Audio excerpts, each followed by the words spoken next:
High বন্ধুরা, আজকে 15ই August শুভ স্বাধীনতা দিবস। আজকে আমরা সকাল সকাল বেরিয়ে পড়েছি। এখন বাজে 10টা 15। আমরা বাড়ি থেকে বেরিয়েছি মায়ের উদ্দেশ্যে, মা ভালুকানির মন্দিরে। হাজব্যান্ড, শাশুড়ি, দুটো বাচ্চা নিয়ে।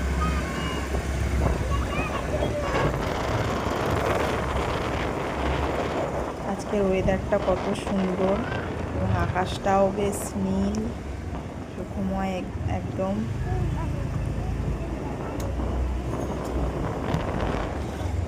না বৃষ্টি না হালকা গরম, এরকমই বেশ সুন্দর ওয়েদারটা, খুব ভালো লাগলো। আমরা মায়ের উদ্দেশ্যে পৌঁছাচ্ছি আমাদের দাদাভাই স্কুটি নিয়ে।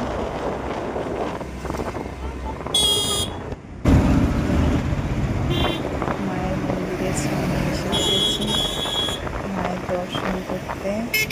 কি সুন্দর লাগছে দেখো গঙ্গাটা। অনেক দিন পরেই আসা হয়নি। সামনেই বাড়ি, সামনেই থাকে, অথচ মায়ের কাছে আসা হয়নি। এই আজকে ভাবলাম 15ই আগস্ট সবাই মিলে ঘুরে আসি। চলে এসেছি মায়ের দর্শনে। দেখো মায়ের মন্দিরটা নীল আকাশের নিচে কি সুন্দর লাগছে। আমার তো খুব ভালো লাগছে, জানি না কেমন লাগছে। দেখো আজকে 15ই আগস্ট, কি ভিড় হয়েছে মায়ের মন্দিরে, প্রচুর লাইন। দুঃখের বিষয় এটাই যে আমরা পুজো দিয়ে উঠতে পারিনি। দুটো বাচ্চা নিয়ে গিয়েছিলাম, সেখান থেকে মাকে পুজো না দিয়েই বাড়ি ফিরে এসেছি। আমার শাশুড়ি মা মেয়ের হাত ধরে যাচ্ছে। আমার মেয়ে দেখো পুজো দেওয়া হয় না, কিন্তু আইসক্রিম চাই। কোথাও যায় না, যাই হোক আইসক্রিমটা মাস্ট। সে আইসক্রিম খেতেই ব্যস্ত।